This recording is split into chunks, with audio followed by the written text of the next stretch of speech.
learning about living and non-living things. Now it's time to write a sentence and draw a picture. Are you ready? Do you have something to write on and something to write with? Great.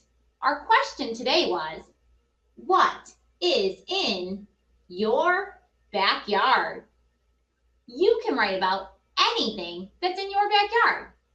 Today, I'm going to write, in my backyard, I see a snake.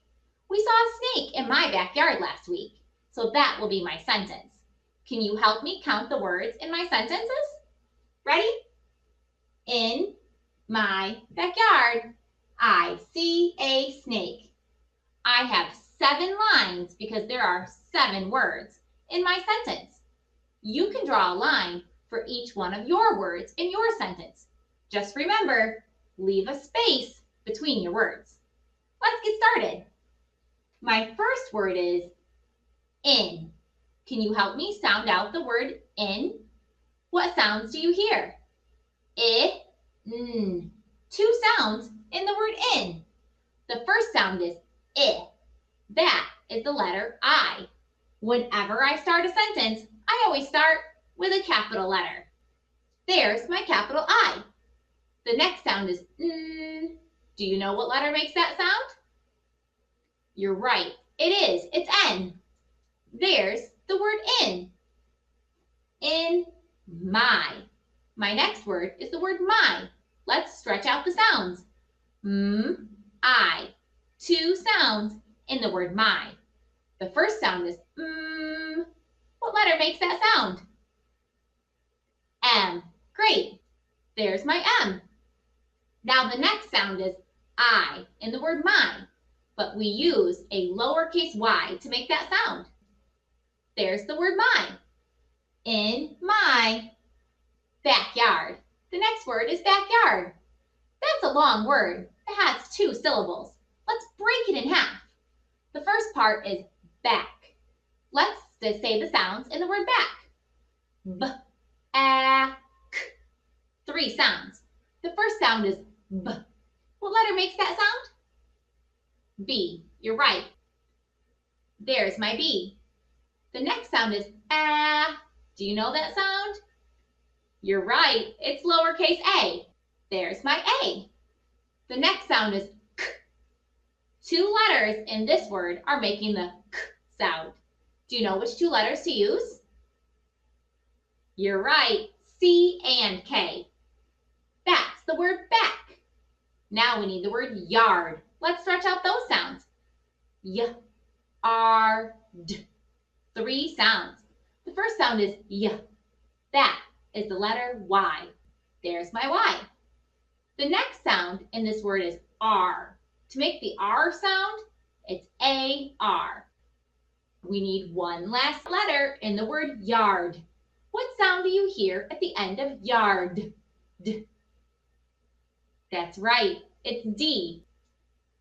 In my backyard, I. The next word is I. Whenever we write the word I, it's always capital. When I is by itself, we use capital I.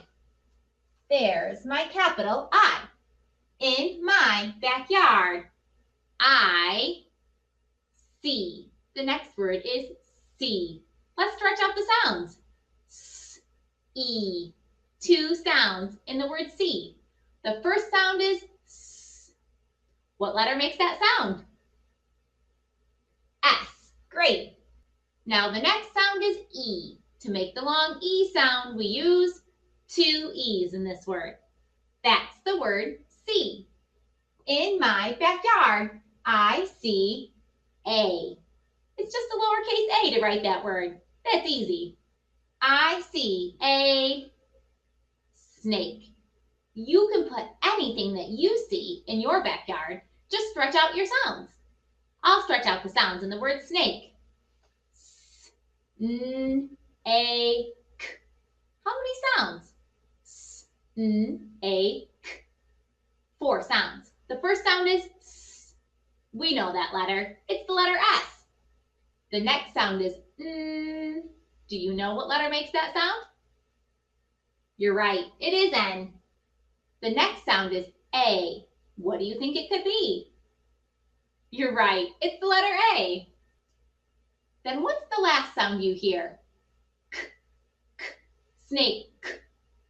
That's the letter K. I'm missing something. What do I need at the end of snake to help the A to say its name? Do you remember what that's called? You're right, it is magic E. We need a magic E at the end of snake. It helps the A to say its name. There's my E. Snake. Now, there's something we always put at the end of our sentence. Do you know what it is? You're right, it's punctuation. Should this be a period or a question mark? Am I asking or am I telling? I'm telling you what I see in my backyard, so I need a period. Make sure you put a period at the end of your sentence too. There's my period. Now, friends, it's time to draw our picture. I need to make sure my picture matches my words. So I think I'll draw a snake. And I'm going to use green because the snake I saw in my yard was green. To make a snake, I start with its head. There's my snake. Does it match my words? Let's see. In my backyard, I see a snake. There's my snake. Great job today, readers and writers. Thanks for helping me to answer our question about what's living in our backyard. Don't forget to show your picture and your sentence to someone in your home today. This program is made possible in part by the Michigan Department of Education, the State of Michigan, and the W.K. Kellogg Foundation. Additional support by viewers like you. Thank you.